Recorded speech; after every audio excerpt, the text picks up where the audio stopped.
This is a pipe between your brain and your body. And as your brain thinks of actions, words, behaviors, it will flow through this pipe and your body reacts accordingly. But this is how the pipe will look like for somebody who is awkward. You will have these little obstructions in the way. These pieces of shit. And these little pieces of shit are your second-guessing thoughts, your habitual thoughts, your traumas, your anxiety, your fears. And what do you think happens to the flow after that? It gets choppy, it gets volatile. Instead of the water flowing out smoothly like this, it comes out in an awkward manner. It lacks flow. Maybe sometimes it gushes out and explodes. Maybe sometimes it drips out weirdly, strangely. These fears sound like this. What I said sounds dumb. Shit, I'm talking too fast. Did I started too hard? And they don't exactly form complete sentences in your head. You just take note of them. For example, if you're insecure about how your teeth look, you just go teeth. And then you start being overly wary of that. You open your mouth smaller, you speak softer, you don't want them to notice your teeth. Or whatever it is interfering with your behavior, words, actions. When you have social anxiety, you're often habitually thrown into third-person mode. You start to imagine how you will appear to other people. Instead of actually sitting in the moment and sensing what you're sensing, you're kind of watching yourself. Then you start to calculate your next action or sentence. How can you sound as perfect, as desirable as possible? And this self-conscious delay between your brain and your body is turning every social interaction into a minefield. And to get back into first-person mode, it's going to take a little bit more than pressing F5 on your keyboard. By the way, in case you haven't subscribed, or I will brutally molest you, to come back into the present moment, to return to first-person mode, what you can try to do is think about what you're sensing, what you're feeling. For example, if I'm talking to somebody and I find myself drifting away, what I can do is, how do my feet feel against the ground right now? How does the air feel when I breathe in? What am I looking at? What am I noticing about this person or whatever's in front of me? And then as you think about your senses, you come back into your first person mode. Once you stop analyzing everything from a top-down position like you're a Sims character, you don't have a chance to classify a moment as awkward. And even if it felt awkward,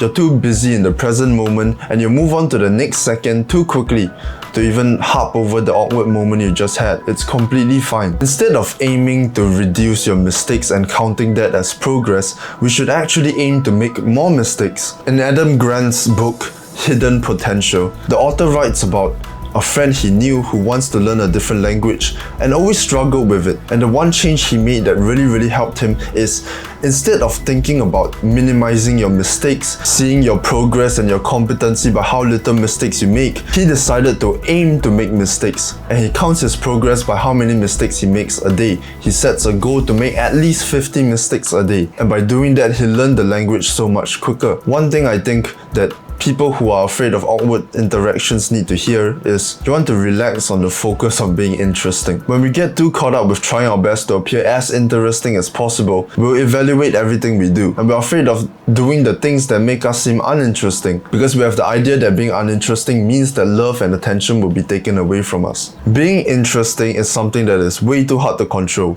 And if you think about it logically and pragmatically, people find different things interesting. If somebody hates music and then you show them your absolute wonderful expertise at violin, they're not gonna give a shit.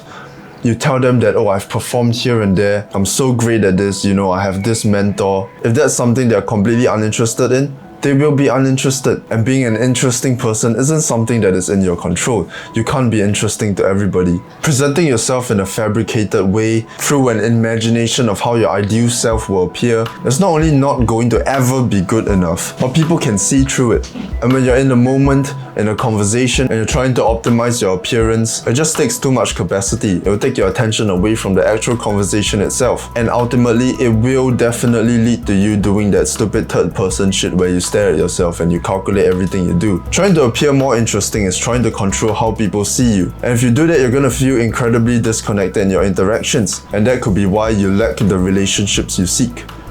That could be why you lack closeness and connection to the people you want to be more close to. How you can go against this is shift your attention toward them. Think about how you can make them smile, how you can make them react to certain things, and then watch them carefully. How can you make them feel safer in the conversation? How can you make them feel good about the things that they are trying to express? We don't need to be more interesting.